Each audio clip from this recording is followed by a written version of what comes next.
are now listening to Empty Out the Clip. This is for grandmas that pass knowledge down through stories and songs. Most are not with us no longer. We pay homage to you. Yeah, yeah, yeah. We pay homage to you. Yeah, yeah. Born and raised in the 2024 in a time way before technology connected us all. I was raised about. Alright, and welcome to another episode of the ELTC podcast, Empty Out the Clip. It's your boy Les, the Ace of Fates, coming to you with another one. This time on a cold, windy Sunday afternoon in the beautiful city of West Auckland, the heart of the murder capital of NZ, Ranui. Joining me this evening, got two of the WesWes Network's finest. Got the Uso producer Cams, the man who needs no introduction.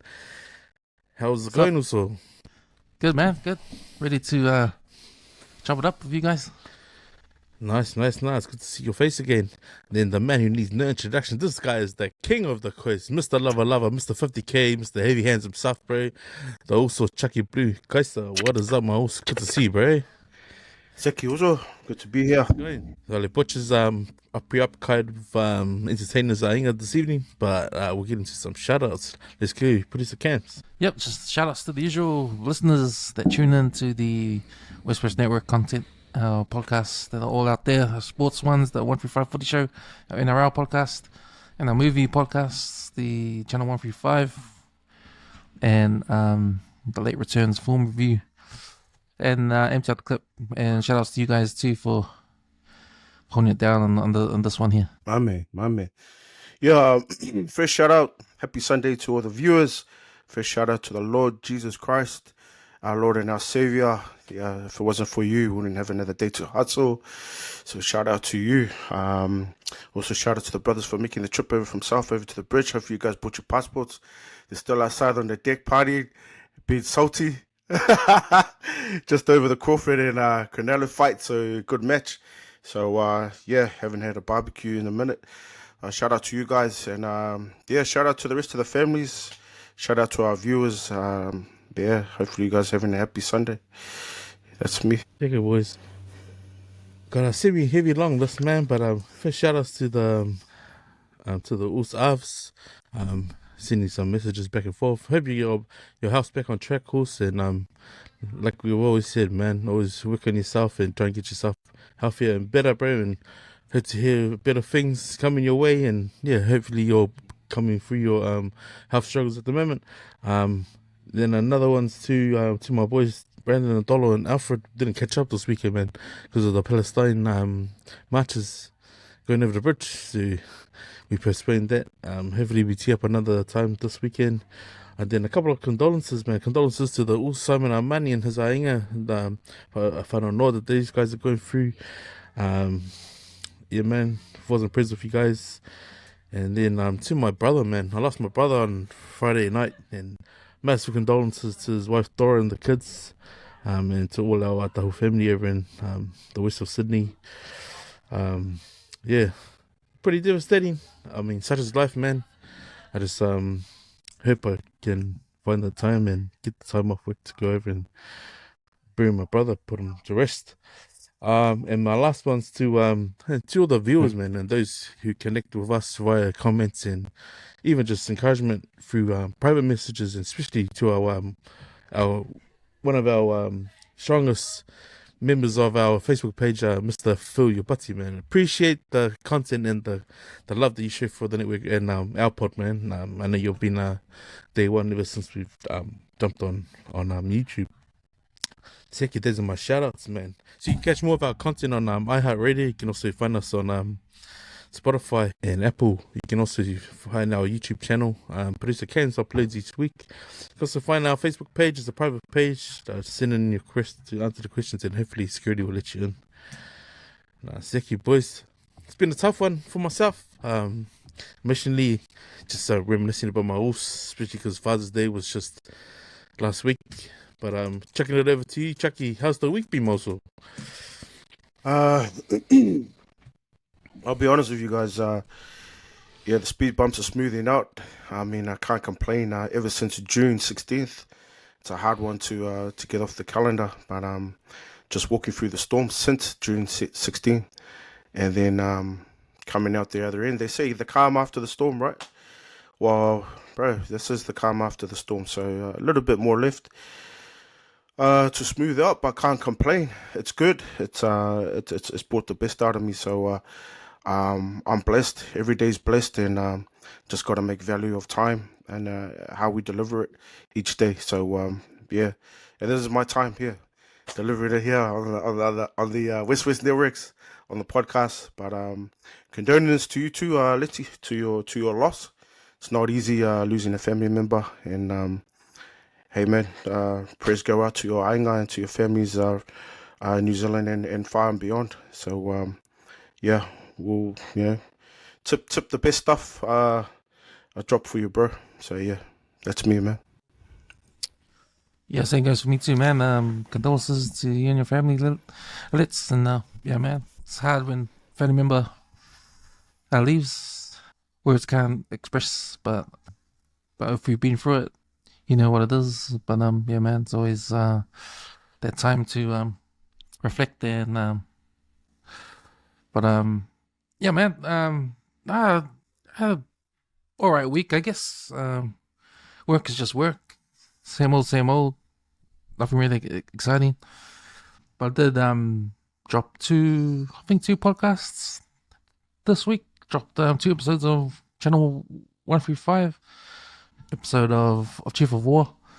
The latest episode, we reviewed that. And then me and Bob jumped on again on Thursday night. We did an episode on Alien Earth. So, yeah. So, it's been good. It's been good to finish work, come home, have something to eat, then jam with the network on a podcast on this. It's been real. It's been real fun, and it's cool because we're talking about stuff we love, or at least I love. So mental health wise, it's a place where it's a safe place. We can talk about. I can talk about like movies in there that I have a passion for. So yeah, I hope it reflects that on the podcast and the energy's there and all that kind of stuff. So yeah, so I encourage everyone to tune in to the Channel 135 podcast on all the platforms and stuff. But yeah, man, just that and sport watching. So we'll cover that when we talk about the wrap of sports. But yeah, that's me. Yeah, bro. Fuck. Because I was muddy during the week, man. Duck out and flew. Yeah, then had my first shift back. But yeah, talk about cold, bro. Here we go again, talking about the cold, eh? No, but legit was cold, man. Because, yeah, coming out of Aotea, like that wind along Albert Streets, fucking something else, man. Heading into work and then heading out of work. But, man, sort of that cold, but it's just fucking something else. Because I notice the difference because when I'm sitting and you can just feel the savili coming from every direction.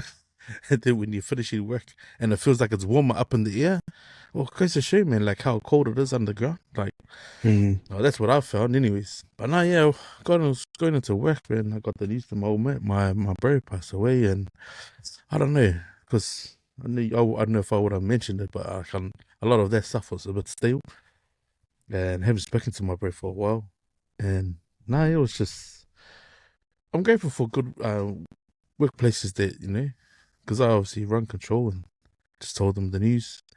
And I don't know, I guess as a person who's always been like that, fuck, you'll be alright. But I felt like in that moment I could just lean on the trainer who was in control of the evening, and just as his shift was being passed over. And it's comforting when you hear someone go, bro, come up to the office, come and have a time out. Work's going to be there, it's alright, just come up. So I found comfort in hearing from the walk, words like that, But I was just happy I was at work, bro, just to sit back and fulfill about my bro's life and all the stuff that we've sort of been on a roller coaster with.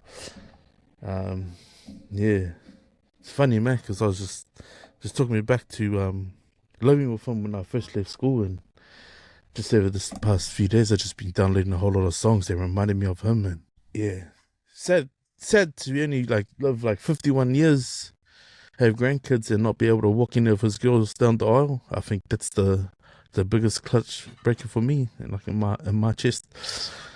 But then I've also just thought about like how important it is for just as individuals just to look after your half man, you know? Because like, bro, fate, destiny is only great to those who are looking after their half man, and sometimes in some cases not even that, you know. But yeah, it's it just feels like I've just been in a bad daydream. Even just watching this boxing this evening, you know, it's been funny. But I managed to have breakfast sleep. You know, people just ringing me, bombarding me. Ended up doing another kongai. Bro, I might have to drop a new segment of Leti's $66 and under for me eyes to Fiji for 3 days and a household of 8 or 9 people, bro, because there's still heaps of food left, man. But man, just grateful to be on this platform again and see you guys' faces, bro. I mean, I guess if you've been doing this long enough or like done enough episodes to realize how much of it and how much of an important part of your week is, that's how I find the space and the time to. And I appreciate Priest of Cancer for giving us the opportunity to jump on here and spin some shit and obviously speak our mind about the world and the world around us, bro. And all the crazy shit that's happening around the fucking world at the moment, bro. And how about bro, we might as well start our weekend wrap up sport, bro, our 10 for 10. What about the black fans not even getting any light on any sports platform that's New Zealand, bro? Disgraceful. But yeah, we'll start off our weekend wrap up sport. We just want to start, man. He's want to start with the I told you so, or I mean with the Bud and Canelo biggest bigger, boxing bigger. Because man, I don't know if there's any Warriors fans out there, but yeah, shout outs to Fia Poko Leti, man, for obviously moving over to a new club over in Western Sydney and just coming back home, and damn, they would have heard it. So have you produced a cans weekend rap of sport, bro? Yeah, so big week for NRL because it's the first week of the finals footy, so top 8 jamming. And yeah, man, the last game is on right now. Canberra Raiders and Brisbane Broncos. Canberra's up 12-10 at the moment. Still first half, 12 minutes into the first half. But 12 minutes ago in the first half. But yeah, man, the Warriors are so you know, if you're a Warriors fan and you're not at the stadium, you'll be at home watching on TV because the Warriors fans were hyped for this game, man, and only the Warriors fans will believe that they'll win this game. Eh? I mean, they truly believed it, man. Truly believed it. But you know, as a betting man, you know, you gotta put the money where your brain is, not your heart, man. Yeah, I put my money down for Penrith Panthers because, man, don't underestimate a championship team, man. Like, you know, they're not 4 times in a row for no reason, bro. You know, and each of those years they lost their top players because of salary cap, and they're still winning the champion. So I think this year was the worst in terms of the big players have to go because Luai's gone, Fisher Harris is gone this year, Taruva's gone this year. So yeah, they look like a depleted team when they started the season, and it showed when they lost the first 5 games in a row, right? Or whatever it was. They were down the bottom of the table in the first 5 weeks. They just came back up and made it to top 8. Coming into and you know flying to New Zealand to face the Warriors in the cold, in the rain, in the rain, just like the Eels did the week before. But you know, it's Ivan Cleary, man. Ivan Cleary's back home. He said in his interview, man, this is my second home. You know, I lived here when I was coaching the Warriors. You know, he played for the Warriors before he was a coach for the Warriors. This is a second home, so he's at home, man. This may be a home game for him too. You know, so so yeah, man. So I had my money in Penrith, and it showed, man. Because if you watch that game, you see the Warriors played hard, man. They had the momentum in the first half. They were attacking. They were punishing them in defense and all that, man. But championship teams, man, they were just patient. They just we'll let you guys do your moves. Yeah. See what happens at the end. 80-minute teams, man, are the championship teams, man. Melbourne Storm, the Penrith Panthers, maybe the Canberra Raiders. 80-minute teams, man. You got to play the full 80 minutes, otherwise, you know, they'll outrun you. You know. So What do you reckon failed for the Warriors against Penrith then? Just experience or just not playing the full 80 at a good pace? Well, I think the opportunities, because Penrith scored 2 quick tries in the second half. 2 quick tries off 2 mistakes of just bad pass. And it was even though he was a hero all season, Leka Halasima, he gave away 2 tries. Bad pass and a bad read. So those 2 quick tries killed the Warriors at the end. But just like I said, the Warriors are attacking hard, they're defending hard. Didn't really get the opportunities they needed to get, but Penrith did. But they just slowly got into the game. Like, they were just patient. They just let them use all their energy, and they just played like. If you look back at the game, Penrith just played like the championship team.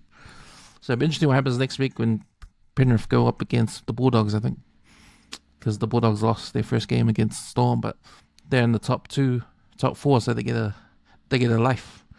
So as well as this game right now, the Canberra-Brisbane game, it's 12-all at the moment. Whoever loses, they get a life. They go up against the Sharks. It didn't disappoint, man. It was a good game. And a lot of people had the Roosters to win that game. But nah. What did they say over in Australia? When you lose, you're out, you go into Bali. So... Bali's so, yeah, man. Yeah. Nice. So... yeah, we'll see. So where does they set up the table pending this game now? Because who's in the... Because I couldn't understand it, bro. I can't understand how the lines are being drawn up for the draw. So the doggies are in... Doggies in Storm? yeah, so it was Doggies and Storm because they were 2 and 3, and Canberra and Broncos because Broncos 4 and Canberra's 1. But these top 4 teams have a chance. If they lose, they have to play next week the winners of the elimination games, which is 5 to 8. Sense, man. I was wondering why, like it had the picture of the doggies and the Storm. Then the doggies stayed in the same spot, and then the Storm was already into the major semi. Is it major semi or the way it was drawn up? I was confused. Yeah, they call it preliminary semi, but I just call it a semi because it is. Yeah. It is a semi. So if then you're the winner of those 2 games, would end up playing in the grand. Yeah. That's right. So if you're position 5 to 8 on the table, you have to win 4 games in a row to win the whole thing. 4 games. If you're 1 to 2, 3, 4, you have to win 3 games in a row to win the whole thing. If you're talking about 3 games in a row, but if you lose, if 1 to 4 loses, then they get extra game. Yeah. So what's that? 5 uppers is what? Sharks, Warriors, Panthers, and Roosters, eh? And then 5. But the Warriors are out though.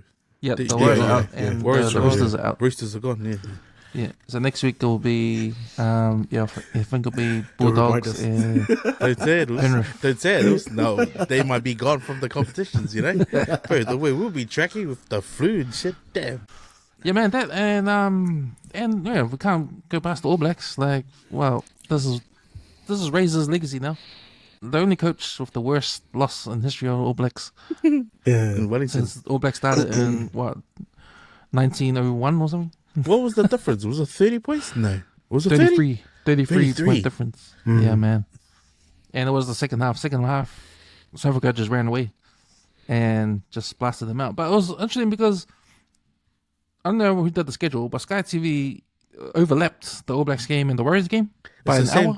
The same dude who did it that time when the Rugby World Cup was on. Remember? The women's was playing and then the ABs was playing. But it was time scheduled, like, because one game was in Japan, the other one was being played here. Yeah. Same guy. Bet you, just saying. Yeah. So the Warriors game started at 6, the All Blacks game started at 7. So depending if you're, like, wondering if the Warriors are going to lose, you're going to turn it over and watch the All Blacks. But I stayed to watch the Warriors and turn it over to watch the All Blacks. It was second half by that time. Started with the second half, I think. And, man, that's... big loss to the All Blacks, and I thought that the All Blacks were going to lose. I didn't know they were going to lose by that much. But man, I just thought that it's a big loss to break a record, and I don't think no All Black coach wants to have that sort of record on their resume, and Razor tried to avoid the record of the first coach to lose at Eden Park in over 30 years. He avoided that one. but now he got the coach to lose the worst scoreline. I don't know what would have been worse, but maybe that one's worse than the losing the Eden Park thing, because they'll stay on you, But I don't know. Do you think this shows the All Blacks are like now equal with the other teams in the world? They're not the dominant force now. Probably, anymore? as in performance-wise. Yeah, they're gonna lose games now. But the New Zealand public have to understand. Fuck, they're gonna lose games, man. Just relax. Hey, Yeah. they're gonna win everything. Yeah, They're not the team like ages ago. for sure. Or generations ago. Yeah. What matters Yeah, is man. the World So- Cup, They have to perform when it comes to the World Cup. That's what matters Yeah. the most. So hopefully they gain that exactly. experience from here to there, from now to then. Mm. Yeah, because it is still a new look here for the All Blacks. So especially for the big names going overseas and that. So it is what it is, Mhm. Yeah. And then the other matter with the black friends, Mm. like the no hype for them, The no media coverage. no coverage, no media coverage, no nothing, and they're in the World Cup. And did they win? They won, They won. Did they? They won the quarterfinal. It was a quarterfinal against South Africa. I'm sorry. Shucks, haven't caught up with that one, but yeah. Yeah. So That's what happens when they don't cover it. They give us any updates. Quarters, yeah, I think that win against South Africa, you talking about the Black Ferns. They, that was the first quarterfinal. So they're in the semis. But that was a good win, man. That was a good game. That was a good game to watch. Yeah, sadly, just bro, news on the media, free, one news, no cover of them, bro. This is a Rugby World Cup, like all the teams, the best 16 nations, and bro, they can't even get like a little mention that they're at the World Cup, ripping it up, man. So I don't know what's wrong with the New Zealand media, but it's pretty sad. But That's, yeah, I watched that game. That's pretty good. New Zealand media, they have to cover everything, Yeah. So it doesn't make sense that they doesn't say anything about this. But now that game was pretty. Oh, okay. There's a couple of girls that I thought shouldn't have gone to the World Cup, but yeah, there was a couple of girls I thought they stood out and they played really well in that game. That was what's her name? That Sorensen McGee, because she ended up taking a shot at goal and she scored like 3 tries, man. But yeah, the goal kick, which was like from the sideline, like that was pretty much solidified. Right, yeah, this is a girl that's gonna play really well for the next World Cups to come.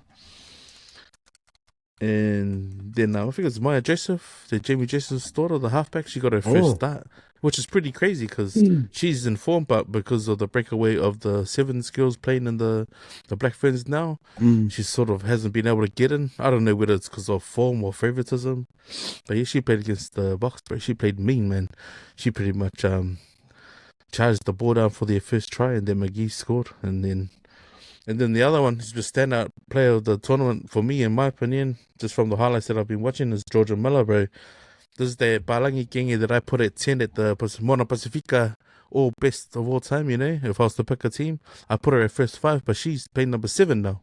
And, bro, since she's been at number 7, she's making everyone look like Guy at the World Cup, bro. She's just fit, agile, and just, bro, she's doing some freaking highlight reel, like what's her name? Like Kellen Vahakolo's first World Cup, like her first touch of the ball, like, that's 2 or 3. But every time Georgia touches the ball, doesn't matter where it is on the field, bro. She's like the Junior Lomu rugby of the Genghis at the moment, man. Just crazy talent. Yeah, that was the only rugby I managed to catch. Any sport, Tuggy, touching? Yeah, man. We gotta hit it. Gotta call it out. Crawford and the fight, man. Here's the thing though, because the guys are still out there on the deck having a barbecue. But when you get challenged to put a bet on the fight, right? Like you say, you got to bet either against Penrith or you're gonna bet on the Warriors. It just makes sense, right?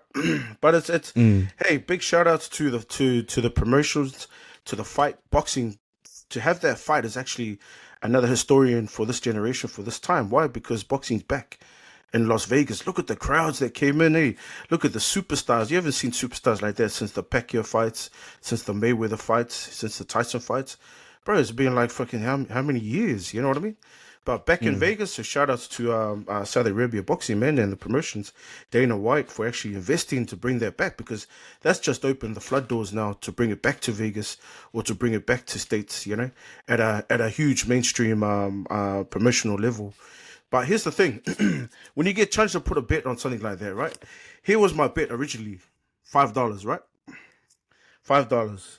My phone was going off hard out during the fights, man. Hard out during the fights. For you viewers that can relate, man, here's the winnings. Here's all the winning intakes right here.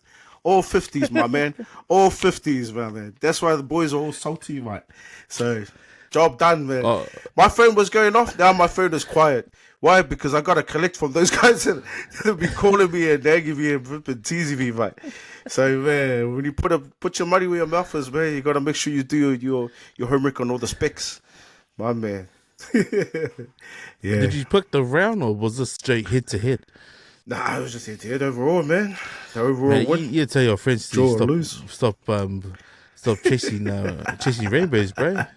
Nah, There was that's no it, way man. Bud was gonna lose that, man. That's it. But shout outs to my old Tim Dan, bro. We talk boxing in the shop, and nah, history repeats itself, man. Sugar Ray Leonard, Sugar Ray Robinson, those guys. I think it was like what I said it a couple of podcasts ago, man. Over 38 years. No, Sugar Ray Leonard and Marvin Hagler, eh? That was the first where Sugar Ray went up a weight division, which was from the welterweights into the middleweight. Yeah. Made history, bro. It's one of the most best. It's probably the most epic fight since then. I mean, obviously Maxwell was obviously just talking about just there hasn't been a big fight like this since the Manny Pacquiao and Floyd Mayweather. That's in terms of the box and the gate. But nah, yeah, you're right, bro. I think to my eyes, it's like I said to Cans before we jumped on, the people voice and sound from the Go Stadium for such a small stadium, and a lot of teams say it's a different reaction from when you play in a big stadium like Suncorp, because the stadium's there, you know, it's too big. But you know, that's what was missing from watching the Netflix. I love the concept. I love that the concept, like now in NRL we'll jump on board. Now we can stream and watch all this shit in one place, all the sport. Like I love that. But in terms of like, you know, like you said, man, Floyd, the Staples Centers, Vegas, fuck, it's different, man. It's a different. Yeah, it's a different. Yeah, exactly. Even like at Caesar's Palace, like at the Garden, like it's different, bro. You can just see the difference. You can feel the difference through the screen, man. It's almost at a point like, bro, are these guys' mics on? Because that's how loud the crowd reaction is. So, history. yeah. I mean, good on them. Good on them for doing it and getting the numbers there and all the gate and that. But no, it doesn't have that same reaction, I feel. I think even when Ali and George Foreman fought in the jungle in Zaire, bro, like that was probably more crazier, like in terms of crowd reaction there. But yeah, history breaking, bro. But it was the man. Untouchable. I didn't even watch the whole thing. I just knew in my heart, so might as well fall asleep and hear about it later, but probably go back and watch it. And like, it's love that it's not a YouTube sort of ads gonna pop up. You know, you can just watch it on Netflix. Yeah, well, Netflix is going to be the next biggest platform to showcase all these big fights now. So because of it, but Shucks, correct me if I'm wrong, viewers to the viewers. But Shucks, I think I heard it was like 122,000 that, you know, in the stadium that turned up, you know, door sales. So I'm not sure, but yeah, just correct me if I'm wrong on that one. Comment down below, viewers. What was your guys' picks and how did you guys feel, man? History back in the game again. Let's go. Yeah, it would be the most viewed, because I think Floyd and there break 155 mil. That was on the pay-per-view. The gates, but nah, yeah, this outdoor big time, bro. That stadium looked too big, eh? And plus Netflix, bro. Everybody's got Netflix. I think that was just a good way to implement such a event, you know, to two of the greats, pound for pound, undisputed. If you think about it, Yeah, that's the new stadium built, I think, a couple years ago for the NFL team, eh? Las Vegas Raiders. Yeah. That's it. Yeah. That's their stadium. Yeah. Shout out to J.O. Pataya too, eh, man. All the biggest fans, all the biggest names, man, just wanting photos with them, eh. and just promoting them left, right, and center. Roy Jones Jr. calling him out as the next best thing, as the next world champion once he turns out to heavyweight. They all want him to go heavyweight. You know, Lennox Lewis, Rockman even. Man, a lot of superstars taking photos of this guy. So, crazy.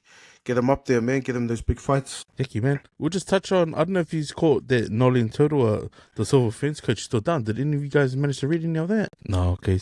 Nippo New Zealand stood her down over just some of her antics of coaching, bro. And I just thought to myself, I'll just give you the plug for it, man. It's like, if you look at the history of New Zealand Nippo and where it started to fade, where it started to drip off, and they're looking for someone to come in and save the day, she literally was the John Wick. They gave her a job they might have not been able to have done in a short space of time. And then what did she do? She delivered a World Cup. If you listen to a whole lot of great Nippo players, former world champions, they just add that, have come out and spoken on her behalf. It's like if you got a coach right, it's like good coaches are hard to come by. But coaches who are good and deliver, she's one of them, bro. That's why she's a dame. It's just funny that the people noise from inside the team is obviously gone through a direction and pushed her out, so to speak. And I think it's a sad day for New Zealand Nippo, man, because if you've got retired world champion greats that played the sport saying you shouldn't have done that because you pretty much solely devour with Nolene and what she brought to the table, because World Cups, you can't argue with World Cups, right? If you were like finalists, semi-finalists, World Cup, but World Cup champions, bro, you can't argue with that, eh? So, man, New Zealand Nippo, mate, I don't think an apology is going to cut it this time around with her, because, yeah, some of the stories that have come out about her, her breaking in players, like, I love that. Yeah. You know, if you break a player before you get to a World Cup, they ain't going to crack under pressure.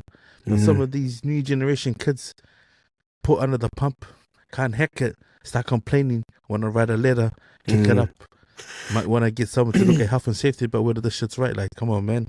So are they judging her methods of in camping, international camp, and just her methods of but just her trying to break a player down and trying to bring the best out of them, eh? So they're trying that's her team buying. It's her team buying. Right? You're obviously gonna see your leaders. All the leaders will stand up. The ones who are still sucking their thumbs will bitch and moan about it. And then when you get to the tournament, you eventually look at your team and go, fuck that, I'm not going to carry her ass. I'd rather go to battle with Chucky because I know he's going to be standing. I'm not going to be dragging his ass and telling him every day. You might get one, like say out of 10 people, you might get one who's be like, oh fuck, I remember that. And then they go on to be great. But that's on the mentoring and the team, the work, and the leadership that rubs off on those sort of kids, you know. But that's... So why would you get rid of the head coach, bro? Like, that's just dumbfound, bro. Like, yeah, that's just too soft. And I think it's and I wouldn't be surprised if it's even come out publicly before it even came through the right channels, man. Like, that's where they're like, man, these New Zealand corporates, bro, with this bullshit, eh? But shout out to Nolene and all the stuff that she's done for Nippo New Zealand, bro. Because she is one of those ladies who could see talent before it's even talent. You know what I mean? Like, she can see the diamonds before they even fucking bloom, bro. Like, that's how well she can spot talent. And like Laura Langham was the one diamond that she said, brought her into camp. She rubbed shoulders against Jenny Maycoffin, bro. She won 2 World Cups back to back, man, and she's probably one of New Zealand's best centers that ever came about at the age of 15, man. Like, I don't know, New Zealand Nippo, bro, sort your shit. Second, man, we'll move on to our topics, bro.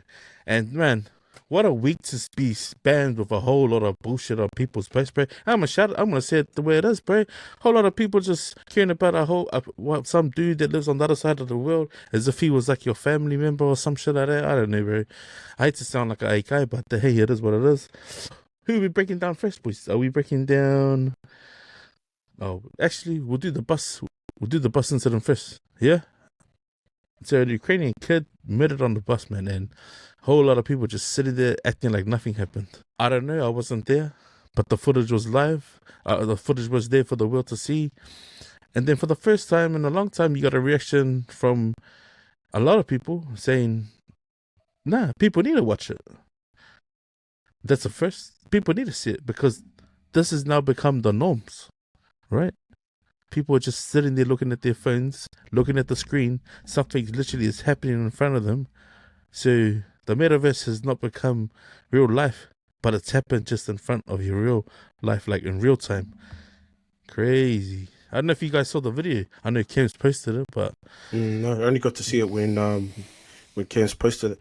Yeah, I was pretty shocked. I mean, it happened about a week ago, I think, or 2 weeks ago, because it is being brought up from another issue that we're going to be talking about soon, on his platform as well. He actually brought that up too, but he had a lot of challenges in regards to that. Man, pretty sick, yeah. I mean, to my understanding, she only just moved to America to get away from Ukraine, and to start a better life for a future there. Here's a person just a youngin, female, just minding her own business, and yet a black man, just randomly pulls out a blade and then starts stabbing her. That's sick, man, of the society today. But also people around them just calling it out and just sitting there, just not even helping is really sad. It's a sign of the times that we're living in as well. The more advanced that we rely on our technology, and the more advanced technology gets, the more disconnect the human race becomes in the real world of reality. And that's a scary thing. It's a very scary thing. I mean, what are you going to do if your GPS or your phone cuts out and you're gone for like a 4-hour hike? What are you going to do? What are you going to do? You're going to wait for your phone to recharge, or you're just going to sit there and cry and find a way out? That's sad, man. So condolences to her and her family for their grieving time. But hopefully this guy gets the maximum penalty of life. Yeah. That's all I got to say about that one. Yeah, same with me. If they find this guy, they should put this guy in jail and throw away the key. It's interesting to me the reaction this video has. It went viral away. But man, I can't help notice that, you touched on it, that Charlie Kirk, he had a comment on this video too. But same as a lot of other people too around social media and like, you wonder if it's made political. Because here's a bus that's in North Carolina. You see the photo of the people in the bus are all black, and the girl is white. And she gets in and she gets stabbed. You see the guy sort of walk to the front of the bus, takes off his top, and then walks out. No one really helps her, and the guy's already gone, and she sinks to the bottom of the chair, and that's it. At least there's no danger. I get there's danger, right? There's a guy with a blade. You don't really want to, confront him in case you might get stabbed too. You don't know how crazy this guy is. So I get the safety part of it. But the guy's already gone, man. You can't just go over and see if this girl's alright. Or do something, after that guy's gone. So I find that pretty sad. But you're right. It's the way of society, I guess over there. It's a lot of tension, a lot of racial tension on social media, and what commentators say, and how divided America is right now with Trump, and everyone's on edge, everyone's scared, everyone's like paranoid, everyone, there's a feeling over there in America because of what's on social media and all that, and I think there's a result of that. This sounds like a result of that, looks like a result of that. I mean, I remember the O.J. Simpson thing where, all the black community were getting, there were riots and they were getting mistreated. The cops were shooting black people for no reason. So black people were generally angry over there, right? And when O.J. Simpson, some of the jurors in the O.J. Simpson trial, they were black. They just said, "Oh no, he's innocent," just to get back at the white people for the culture of the white people, like putting down the black people and all that kind of stuff. So maybe it's something to do with that too. Like the black people on the bus just saw a white woman, like, what did you ever do for me in the history of that kind of stuff. Like, it's sad, but you get that feeling when you watch the O.J. Simpson thing, like the the way of society over there. It's fucked up, man. Over there in America, it's not safe. Anyone can buy a gun. You'd be scared. There's like how many bloody school shootings? I think they're up to 100 this year. School shootings already. It's like what? That country is crazy, man, and that's dangerous if you're in the wrong place in the wrong time. Random shit like that will happen, and random shit like that happens all the time. People die all the time, and this particular case gets put out on social media and it gets politicized. It looks like, because all the stuff you see on social media about this incident, there's that they use AI to change the people in the bus around, so they make the girl black and the guy white, and everyone on there white, and they say, "Oh, would this be the same situation if this was like this?" That kind of stuff. So, shit, man, it's just like we get it, fuck. But yeah, man. But condolences to that girl. No one should ever feel like they're not safe on anywhere in public. That guy should be locked away for what he did. Someone find that guy. Yeah, man. So he doesn't do it again. But yeah, man, it's Crazy. It's the world we are living in right now, man. Oh, especially over there in America. I don't want that shit to happen over here. Because, we see all the shit on social media. We praise all these commentators that talk a lot of shit over there politically. And we think it's power. We think it's inspiring. When we don't see the full, intent of what they're talking about. Or anything like that. And it's a danger that we get sucked into all these narratives overseas that's got nothing to do with us over here. You said it, bro. That's got nothing to do with us over here. So, yeah. Yeah, that's because they need to change their Fifth Amendment. That's why. Because they keep preaching it, man. They keep saying they're entitled to the Fifth Amendment, which is bullshit. So change your gun laws too, America, man. Because your whole society's falling in front of you, man. There's other countries creeping up behind that suppressed you guys and advanced. They've got more advanced technology than you guys. You guys don't even see it. Put the funding where your cities are, man. All your cities are still stuck in the 90s and 80s, man. They need to be redeveloped, right? Yeah. Nah, sicky boys. Nah, you touched on the first, the amendments bills. Bro, what about the First Amendment for the freedom of speech, bro? This guy here was probably straight out the gate and tragically, I want to say tragically, not sadly, but tragically lost his life. I was speaking at a rally at a Utah campus, and in broad daylight as well. I mean, thousands of people were watching around the world through lives and live streams and through cell phones, but then also those in the attendance physically. This was Charlie Kirk, and to be honest, I didn't even really care too much about and like take any interest in any of the stuff he said, because like Cam's just shared, like the stuff that he really preaches on didn't really affect me or bother me. I just thought it was interesting.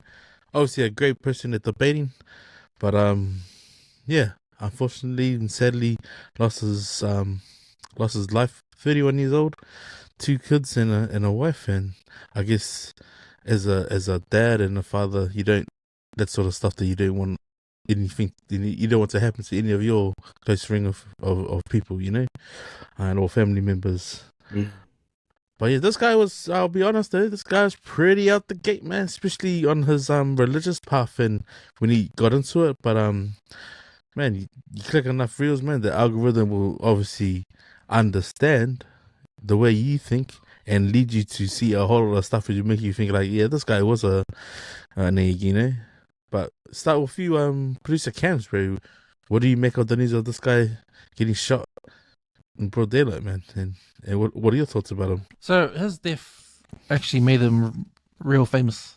I guess he was famous in America, or famous to people that know his ideas, his conservative ideas. He's Christian too, so he's a conservative Christian, what they call over there in the States. There's the brand Tamaki's sort of onesie, like that one, because they use the politics into their religion, their beliefs too.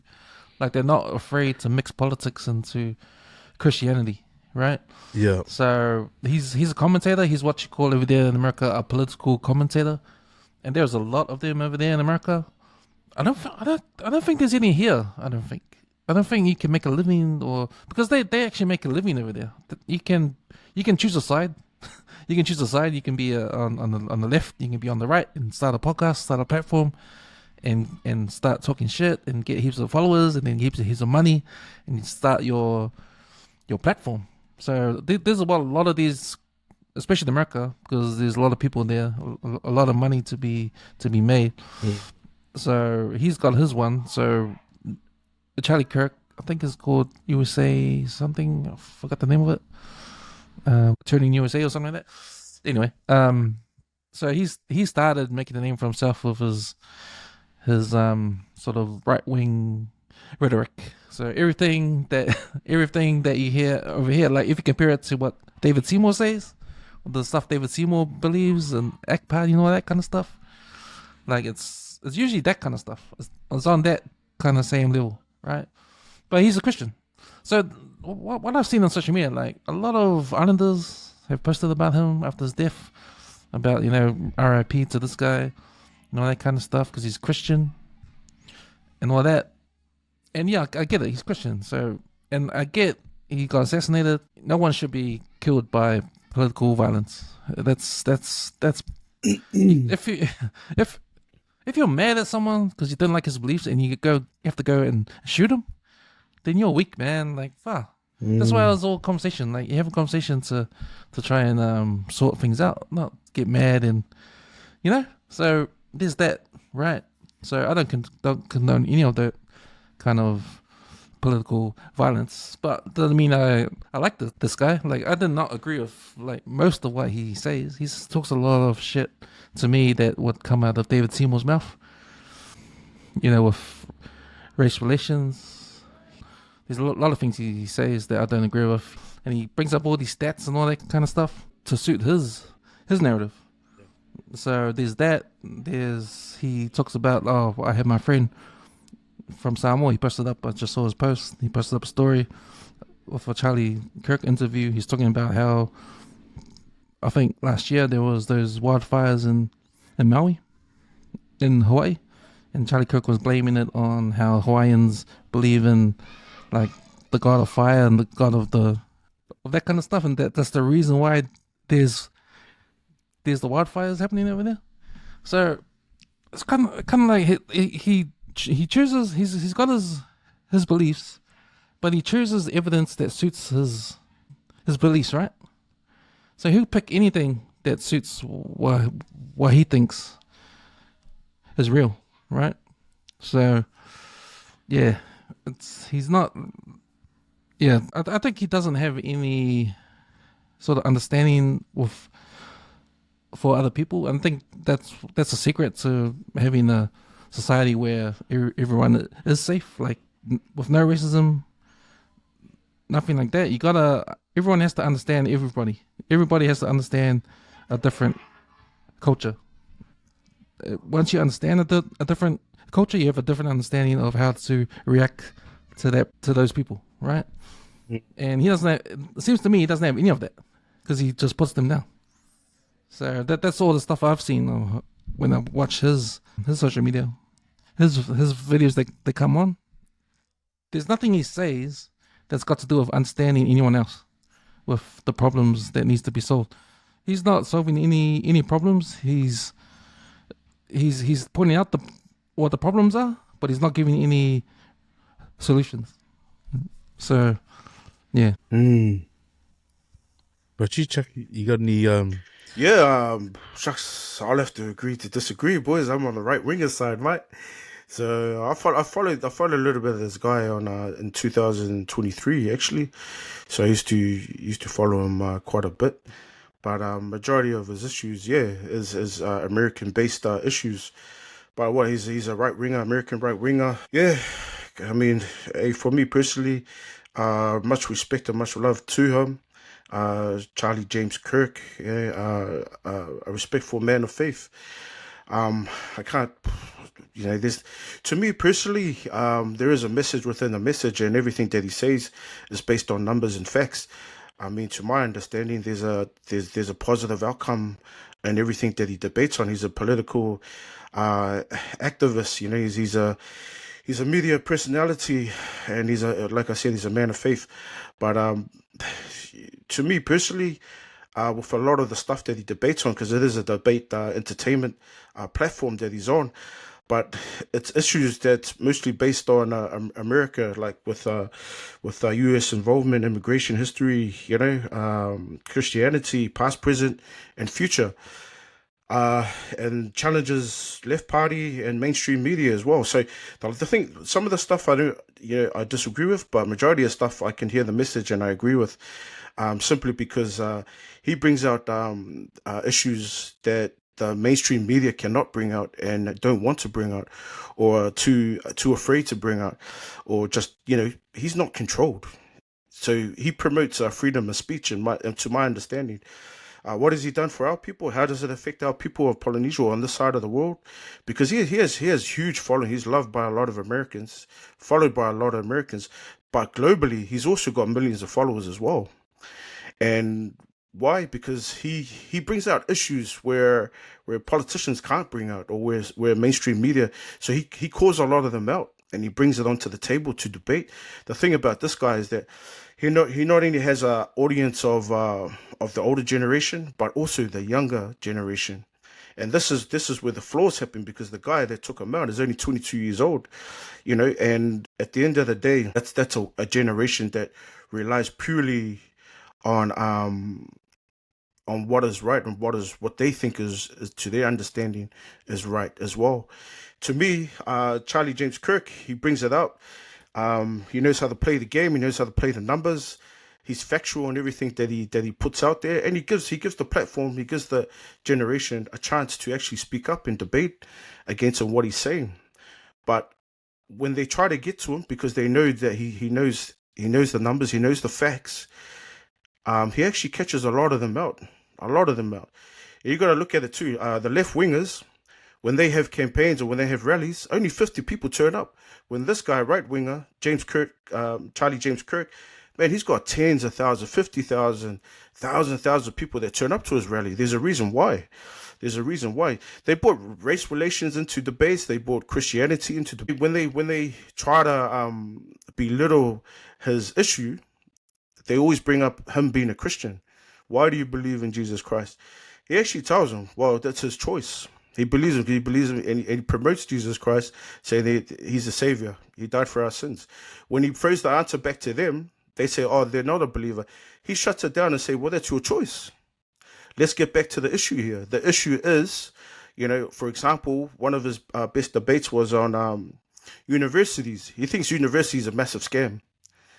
A massive scam when it comes to education. Why? Because thousands and thousands of uni students, right? They always leave with debt.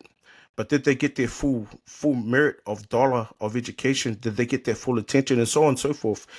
So for me personally, he's touched a lot of our people, and there's a reason behind it. If you listen to the message, and what he's debating about, there's nothing really negative about it. And then when you had black people coming on there mentioning about race and calling him racist, he wasn't racist.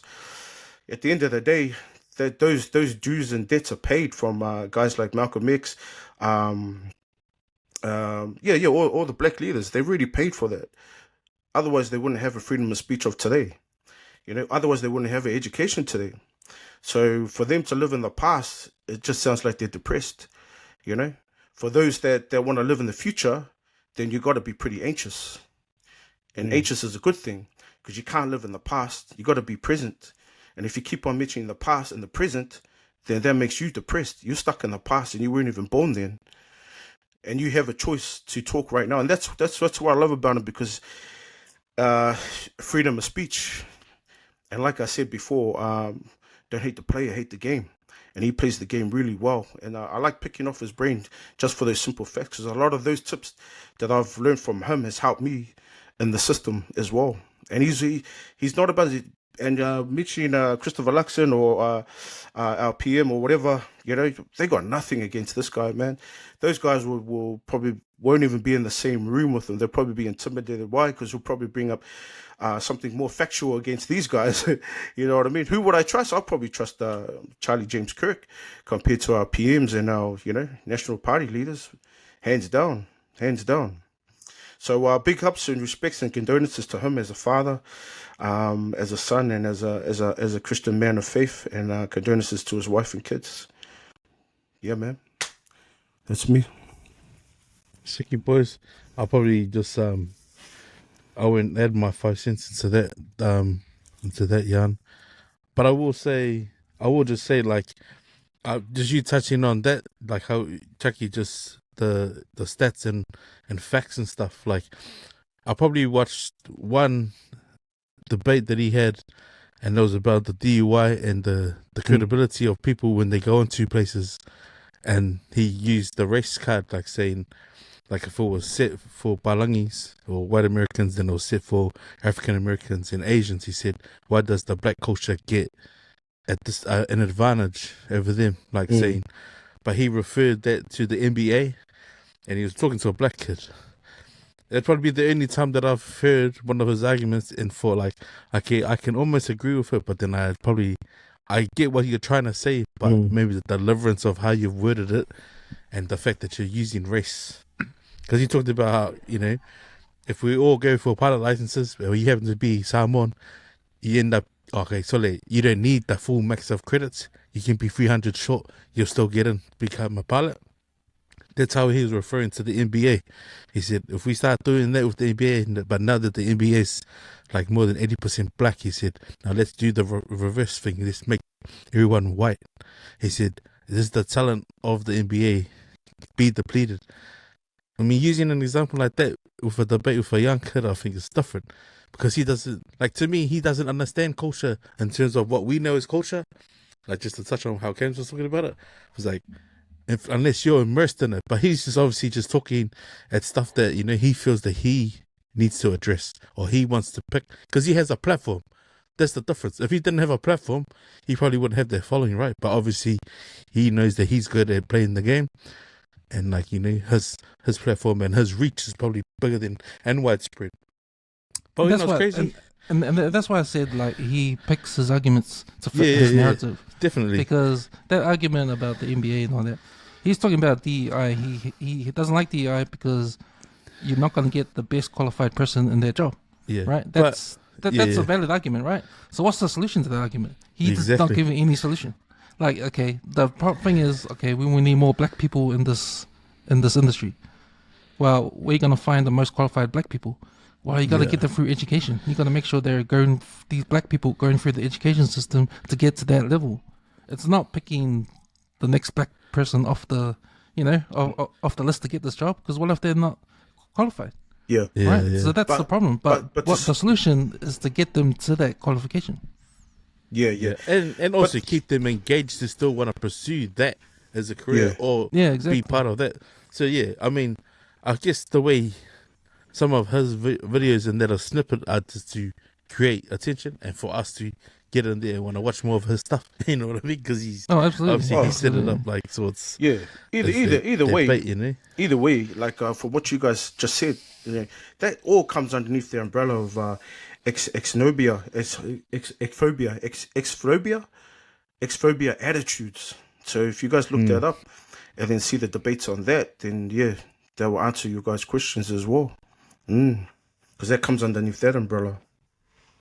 But I don't know. I just heard like from my girls jumping on what's it called on TikTok, that because you touched on Chucky that he wants to bring stuff to the political party and debate all the stuff about the Epstein, that list, and that how all that stuff is going to become public. That some of the stuff that he wanted to, pick and have a go at Trump about, that this could have been all orchestrated over all that shit. But that's just from my kids saying, that's what they've been watching about all the videos coming up about, what he might have had been shot at, and then who they would have got to, poison and like got into their head like, bro, this guy needs to go, man. But I mean, sadly, bro, like again, it didn't have to come to this.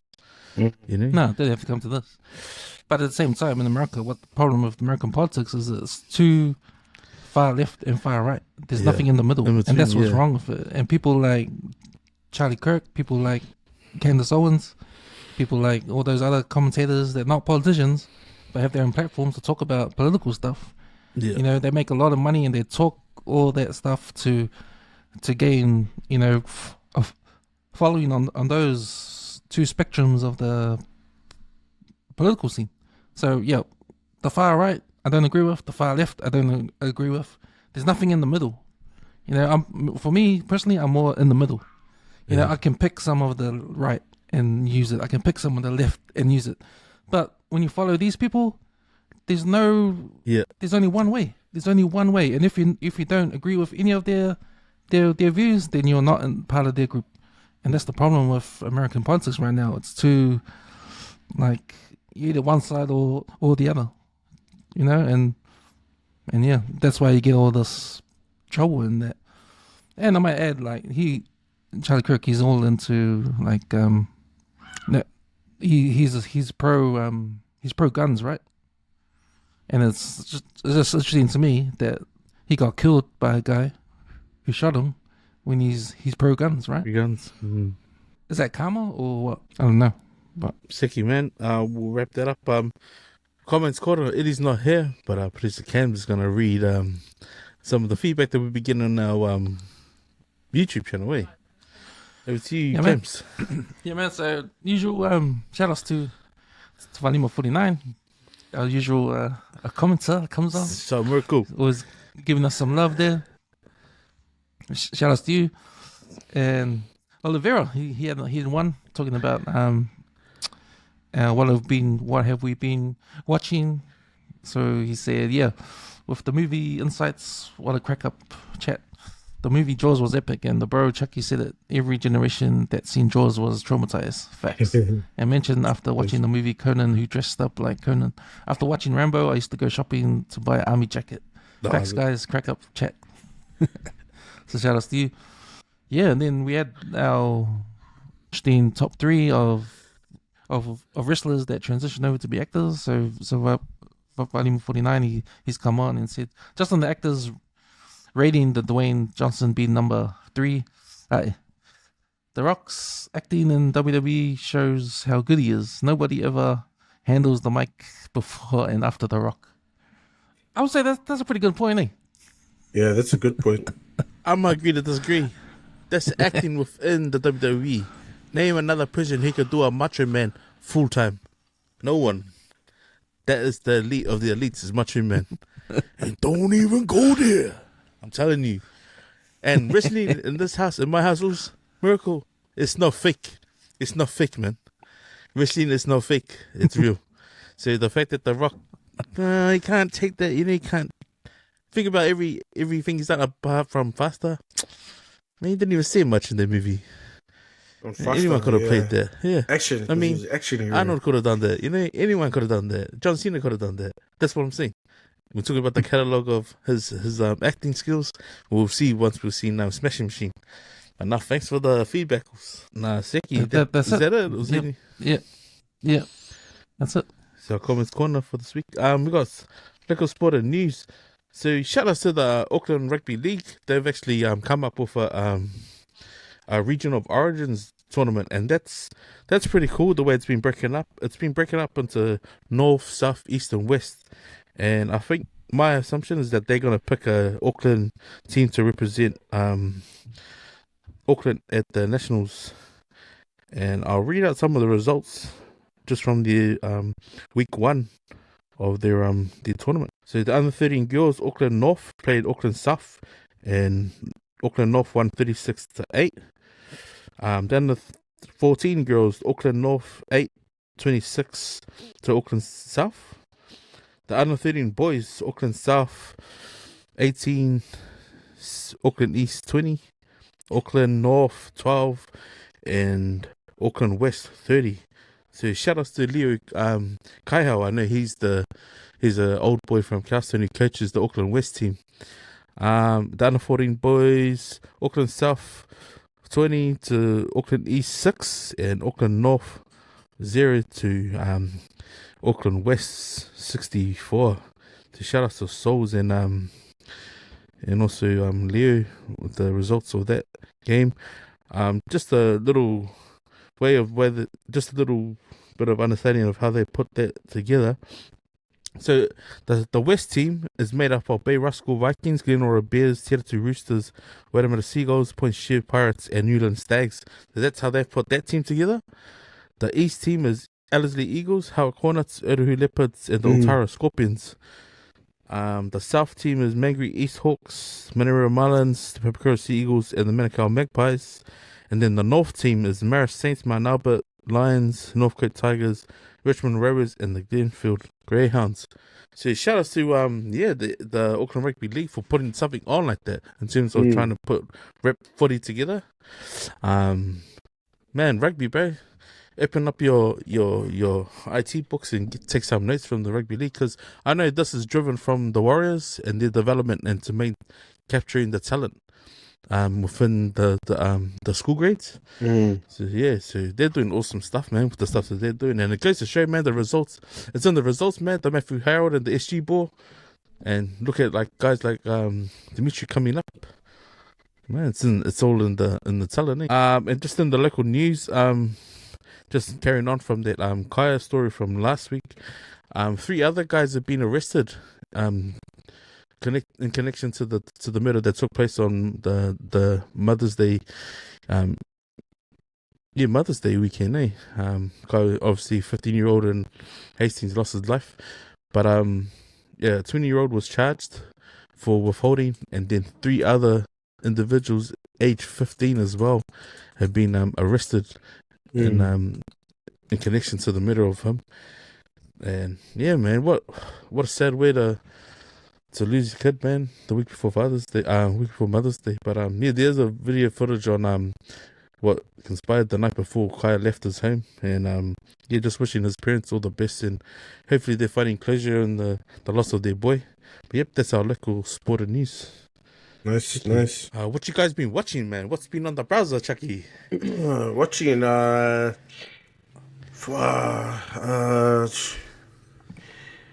yeah, what have I been watching? I had the movie, but I forgot, just a lot of, documentaries, just docus on, just on football players, NFL players, but I forget the name. I'm just in the middle of watching the second one on Prime Tally. Other than that, what else have I been watching? Just historian stuff on YouTube, to do with athletes, the former runners, and Special Olympics was another one. There was a true story that I just watched on a docu, which was quite interesting. But that's about it, guys. What about you guys? It's just normal for me, like, because we're doing the podcast, the Channel 5, and watching the Chief of War, so that's coming to an end. Second to last episode dropped on Friday, and looks like we're gonna have a big war at the end, the last episode next week. So I don't know if you guys been catching Chief of War on the Apple TV, but man, it's good. It's good to watch. It's just to get the history of Hawaii in the 1700s, and because I haven't been looking it up and stuff, because I don't want to ruin the surprise when we're I'm watching Chief of War. So, but man, I think after next week's episode, I'll hit the books and see if it's the same, or if the TV series missed anything out. How much is made up? Yeah, man. If the characters are real and all that kind of stuff. But nah, man, it's good. It's a good show. It's especially when you talk about Polynesian history, like with the Hawaiians and that. Like, it makes you want to see a movie with Samoan history, and who's the actors that are gonna play those actors that play the chiefs in those days, man. And if it's gonna be before the missionaries or after the missionaries, I don't know, colonization and all that kind of stuff. It's really interesting, what's happening in the Pacific in those days. But man, enjoying the Chief of War and you can catch reviews on the Channel 135 as well. I haven't watched any movies this week. Just doing Chief of War, Alien Earth, and Peacemaker. Yeah. Yeah. Wait a minute. Is that Chief of War? Is it in the time of before missionaries or during missionaries? Before missionaries. Is that before missionaries. is that time? Yeah, it happens before the missionaries. It's buffering. Oh, is it? Oh, yeah. It's way It's before the missionaries came. Yeah. So, because they're still believing in the god of war and the god of the sea and all that kind of stuff. Yeah. They're still believing in other gods. Yeah. Crazy, I remember my browser's been pretty standard ever since I saw Fijoa put a electric steering in his WRX. It's got me interested in trying to look at how if I was to put a steering.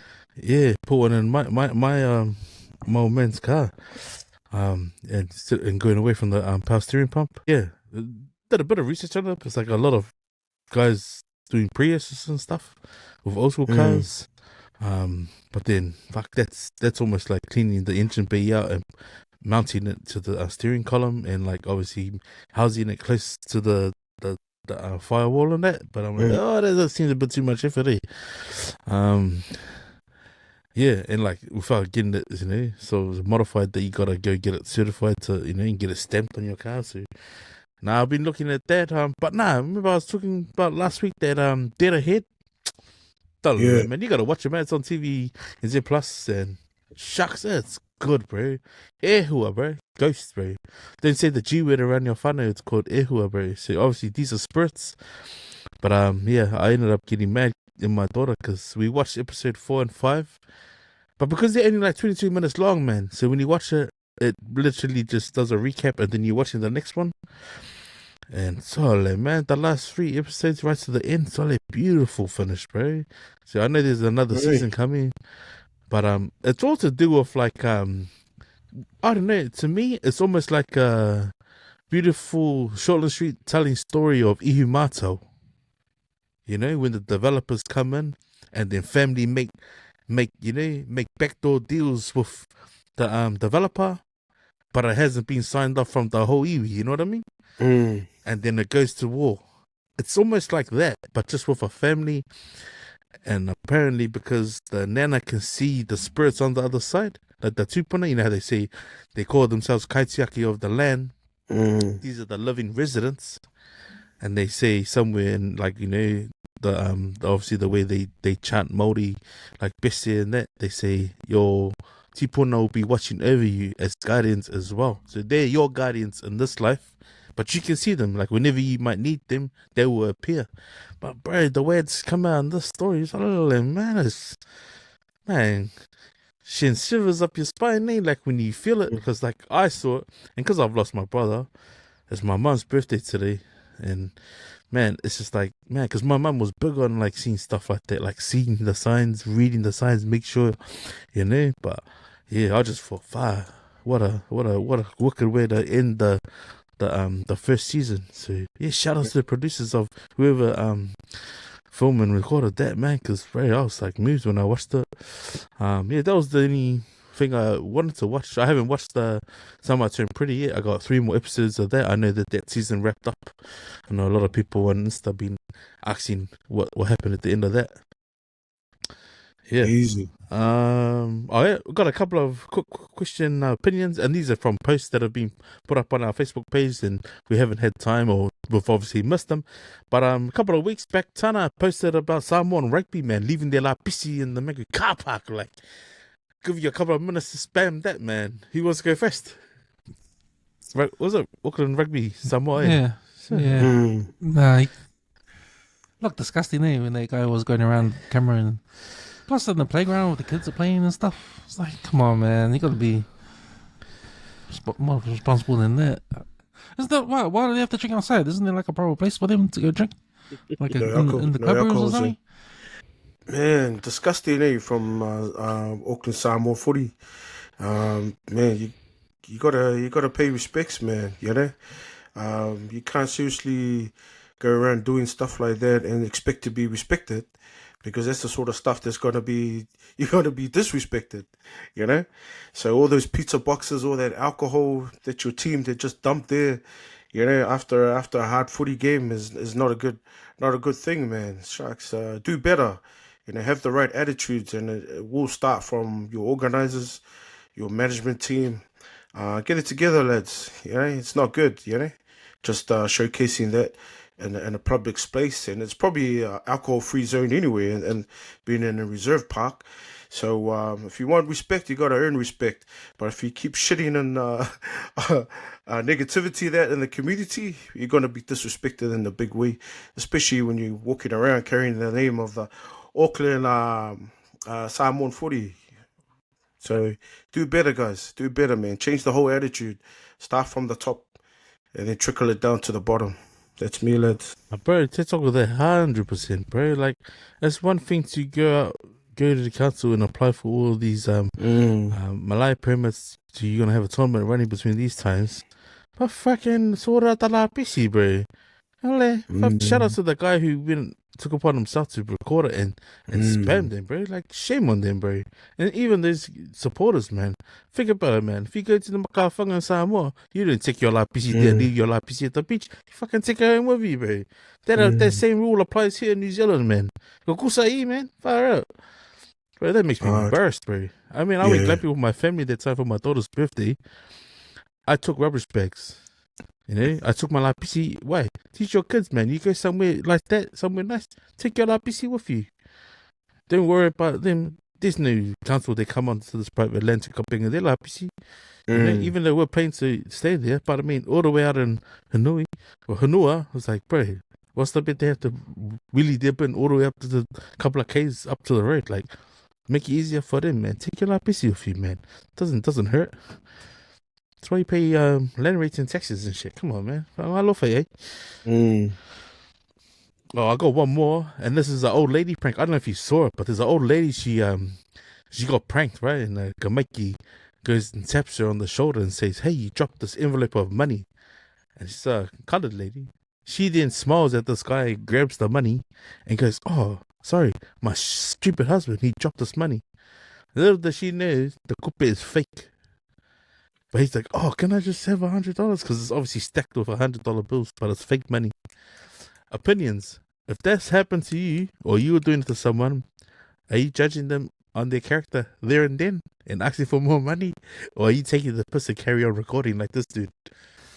Bro, 50-50, dog.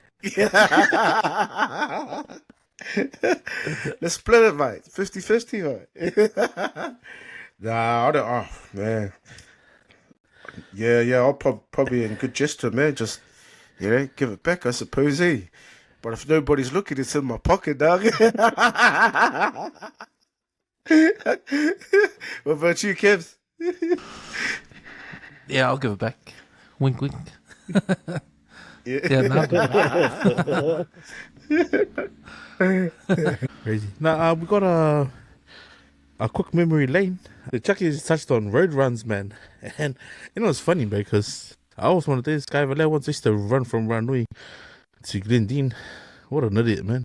And I top this one, my mate Tindall that I meet up with every week, he used to run from Glendine to Onehunga. That's not stupid, bro. I don't need to tell me what is, bro. But what was the question for your road runs? Is it the distance, or what's the stupidest time you've ever gone for a road run? Which one is it? The longest run. Your longest run. Yeah, probably both. Probably both, actually. And then yeah. So I think memory lane now. Last time I went for a road run, like a decent road run, is probably about a good 8 years ago. Because I ran it off. I heard it from Andrew Johns on their chat with Footy during the week, and then he said, "Oh man, he's gonna start road running. He hasn't been for a road run in like 11 years. You know what I mean?" And he was just looking at himself, like, once again, the highlighting the health, the age. You know what I mean? He said, "Shit, tomorrow I'm gonna dust off my my running shoes, and actually attempt to go for a road run again," which he hasn't done in 11 years. I mean, for me personally, I can relate to that because shit, I haven't been for a run in about 8 years. you know. And I used to be able to do like a good 6K run, and then that was good enough for me, you know. And yeah, so probably the longest one I've done is a 13K run. And then as soon as I got there, man, I caught the cable all the way back here. I was how stupid am I? How stupid am I? And that was on Dominion Road. That's it, far around, man. How stupid am I to be here to go that far? I thought I could make it back, but I just realized, man, nah, stuff this, I gave up. Yeah. Throw it back to you guys, man. But you, Kems. I think the longest I walked was my house to New Lynn. This is ages ago. It took me a whole day. It was all whole day of Saturday. I can't remember why, but I remember walking all that way.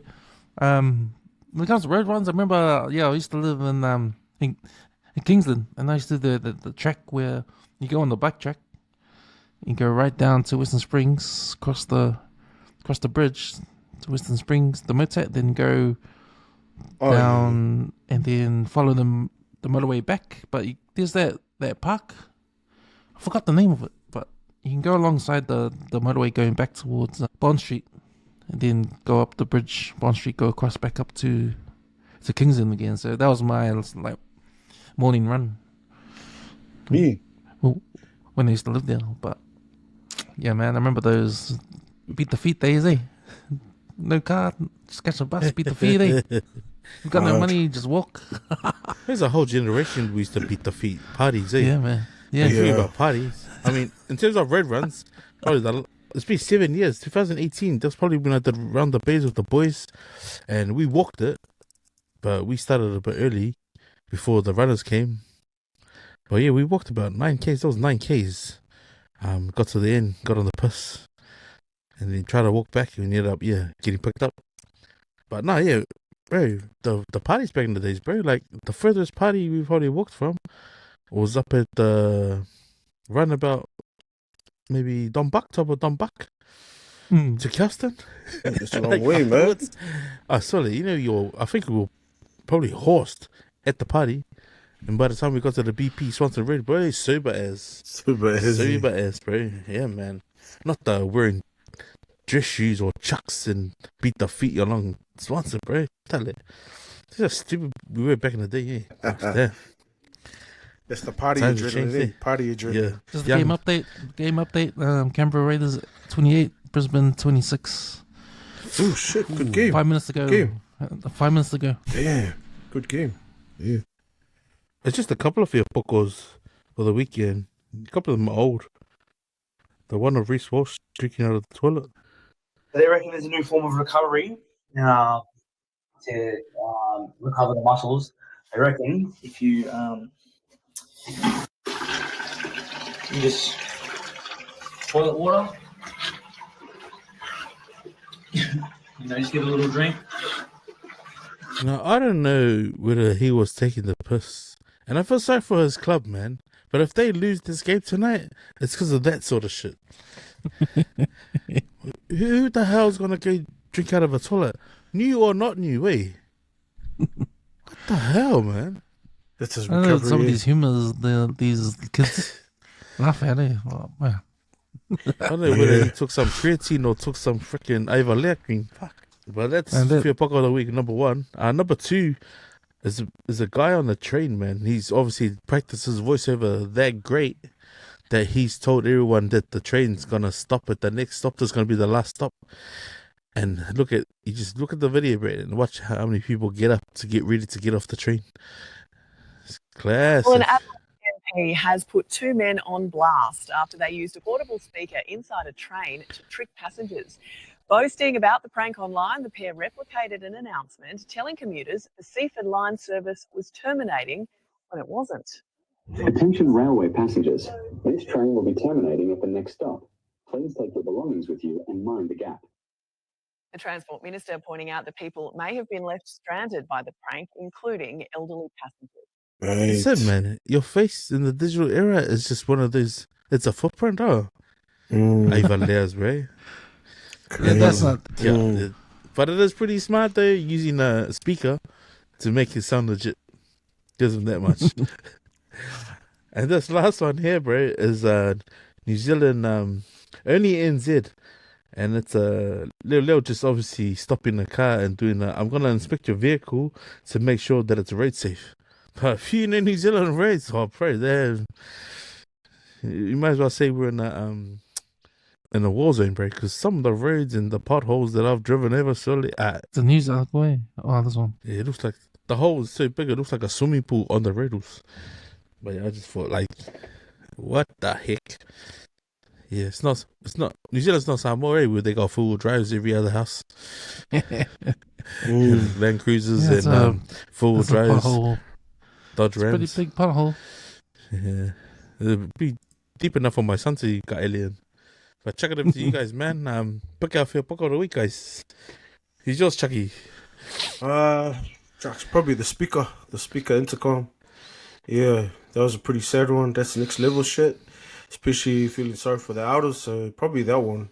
The speaker intercom on the train. Yeah. Yeah, I think it's Reese Walshy because man, who does that, man? Even though it's a new toilet, why? And you're like a bloody someone that's on TV and athlete, and people look up to you. Do that sort of shit. Fuck. It's not funny at all. It's not funny, just like those guys on the train. Not funny. Yeah. You know, think that's funny. You'll feel Poko for thinking that's funny. Hey. Yeah. I think Reese Wolf's that blows a sick kind of the week category. This Fia Poko one is literally those guys doing the speaker. But my Fia Poko of the week has to go to New Zealand altogether with our roads, bro. Like straight up, man. You see the pothole? Because that's legit, man. New Zealand roads are bro, they are not the best. Even though compared to some places in the world. Hey, I'm gonna give it to the roads, the New Zealand roads. So we got 3-way tie for our Fia Poko of the week, man. Zeki. Just coming in, Canberra Raiders have won 28-26. So they get another life. 26. Brisbane get another life. They play Cronulla. I think Penrith. Oh, Penrith. Oh, no, gee. they play. Yeah, you're right. They play Cronulla. Oh, interesting, bro. Nah, Seki, guys. Well, that wraps up our episode for the week, man. We'll do some final words. Let's get Chucky. Final words. Yeah. Just be safe. Don't forget your reaction is going to be a test of your own character and life. What else? Final words. There's no struggle. Without struggle, man, you can't progress. That's me. Yeah, my final words. We talked about stuff that's happening over in the States, but remember, social media is all over the world. We get to see all that stuff, and we get influenced by stuff like that. And in New Zealand, we live a different society here. I just hope that stuff that's too extreme over the world, around the world, don't get influenced over here in our small part of the world, and we have to deal with the shit that happens overseas and shouldn't happen over here. So that's one of the things. Man, I appreciate coming on the podcast today and talking about stuff that's on everyone's social media feeds that's everyone's talking about and all that kind of stuff. It's just a good time to get together and reflect on everything that's happened. Man, and just I think for everyone to just think about other people, where they're coming from. Like, you never know what other people's struggles are. You don't, if you don't understand why people do the things they do, because you don't understand their culture or their struggles or whatever. I think it's empathy. Yeah, it's empathy. Empathy, brother. Have more empathy for everybody. I'm not just under people, just white people too, rich people, poor people. If you get a little understanding where they're coming from, then you'll know. Auckland Rugby. Rugby. Yeah, man. Like, everybody has a belief. Everybody has different beliefs. Everybody has different stages in their life. Everyone has different status. Everyone's got money. Everyone's got no money. They're different people, and you just gotta think about how people are. It's hard to do, but I think just try. And that's what I hope That's what we try to do on this podcast. We talk about a lot of things, talk about different opinions, because we have to understand where other people are coming from. So yeah, I appreciate the platform. Appreciate you guys. I'm out. Man. Oh man, before we wrap up and my last words, bro, I just wanted to wish my mum a happy heavenly 74th birthday today. I went up and saw her with my daughter. I named my daughter after my old lady. But yeah, bro. I mean, over time to be receiving someone in their company, my brother Lameko. So it's just I'm grateful. I'm grateful for the platform as well, and grateful for being able to spit a lot of shit on here. And man, Jackie, bro, you've been a breath of fresh air, bro, since you jumped on, bro. To be honest, I love some of the quotes that you've left with me. They gold, bro. And we need to get onto some merch, bro, to put some of those quotes on there, bro. Like, man, like I love the it's a blessing to be alive. Use that blessing before the end of the day, man. Yeah. And bro, I wholeheartedly love that one. Like, that's probably my favorite to date. But yeah, man. I know I've been finding myself quite short, and I know and I might be using the excuse that it's not enough sleep. But bro, I've been enjoying going to the gym, bro, and using my membership that my daughter, used her hardworking money to pay for. So I'm gonna keep it honest, man, and on here, bro, I'm gonna keep it as genuine as I can. But love the space, bro, and I love what we do. Shout out to all those still tuning in, bro. Yeah, my final words is just you don't forget to smell the roses, man, and breathe, man. Life's a gift. Time is of the essence, bro. No one's promised tomorrow, bro. And in saying that, man, you know what it is. Get late and all of it. Sick Usos. Nice. Hold the phone. There's a penalty. And no time on the clock. So Brisbane's just kicked the penalty, tied the game. We're going to overtime. What? Yeah. Damn. Bro. You get a penalty after the whistle blows. The full time. Full-time whistle. Wow. Oh. And this is injury time. This is the ref's clock, eh? Wow. Yeah. This is the ref's got his, bro. I don't know where he put his bet, bro. You never know these days. That's it. Look at the forward pass and What a game. Comes back to the TAB bits now. Yeah. Sweet, man. So if you've made it this far, man, smash the like button, man. Give us a like, subscribe, and share, man. Share some love for the Usos on the WesWes Network. We give our Pacifica point of view in one shot, no retraction, man. Show Usos. Been a privilege, boys. Honor. Love being in the space, man. You need the drill, man. Let's get the fuck out of here. Yo. Uspa.